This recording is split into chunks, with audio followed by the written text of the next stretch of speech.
Have you watched the movie Contagion? It's a 2011 Hollywood production of an outbreak. It is shockingly similar to the story of our lives today. In the movie, Kate Winslet plays an epidemic intelligence officer by the name of Dr. Erin Mears. At some point during the story of the movie, the doctor goes to the board, a whiteboard, and she starts talking about a number, a coefficient called R0, a ratio called R0. So is R0 just a sci-fi production of Hollywood, or is it a real number? It is in fact a scientific number, and you might have heard about it already. It's the reproduction number, and it's a coefficient that is used in epidemiology to measure the speed of transmission or the contagiousness of a pathogen or an agent. What is the story of R0? R0 goes back to 1920s. In 1920s, Alfred Lotka used the term, coined the term in the context of reproduction within a given population. And it wasn't until 1950s that an epidemiologist, Dr. George MacDonald, suggested it's used in the context of diseases and pathogens. So, in short, it is a number that relates to how effective and how powerful a pathogen is in terms of transmission to other people, and in terms of its contagiousness. Okay? There are a couple of things you need to know about R0. First of all, R0 is not a coefficient. It's not a fixed biological coefficient. It's empirical. It changes with time, and it depends on many other factors. And we have control over the value of R0. We can change it. It's a function of, for example, as you might imagine, density, population density. It's a function of seasons, timing, and in fact, ceremonies and particular cultural events that might be going on at a given time.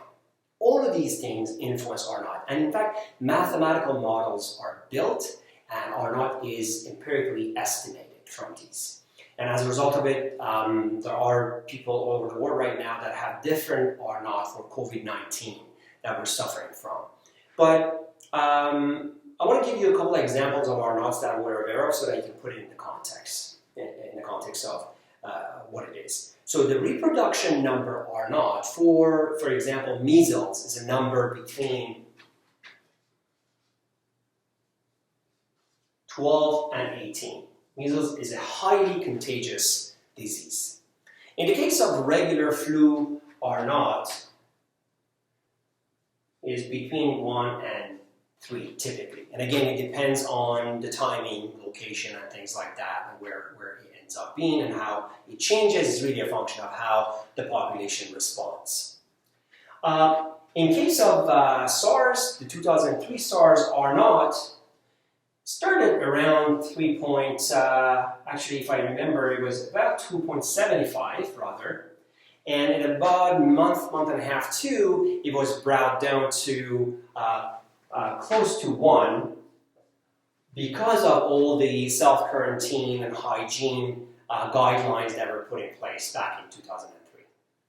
Our COVID-19 R0 is estimated to be in the range of 3.5 to 4, which means that for every single person that contracts COVID-19, before they get cured or they die, they might be able to pass that along to about 4 other people. So it's really a network effect that is in motion.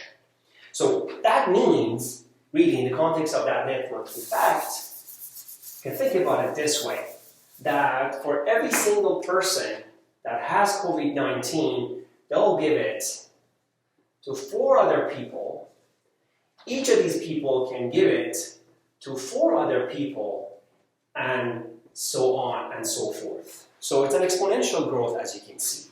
But then again, this R0 of 4 at the moment, if we presume that's the number we have right now, can be changed by physical distancing, we as a population have control over or not. And really, how we act over the next couple of weeks is going to define how R0 is going to behave with time and change in the US, in Canada, other places that are coming up with plans. So, in order to fight COVID-19, we need to fight it the way it is fighting us. It is using the network effect with a reproduction number of 4, so we need to do the same thing, which means that every single one of us need to reach out to 4 people in our network and remind them of the importance of distancing, physical distancing.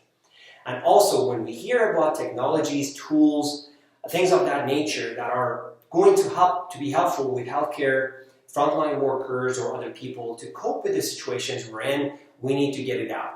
So we at Mesh AI have built a platform for staff scheduling and communication that is a fantastic software tool to fight infections, to fight challenges that come along with that, and all the bottlenecks, resource bottlenecks that we have with COVID-19. So please, if you want to do your job and fight COVID-19 with a network effect of 4 to match it, press the share button at the bottom of this video and share it with 4 or more people in your network so that they take physical distancing seriously.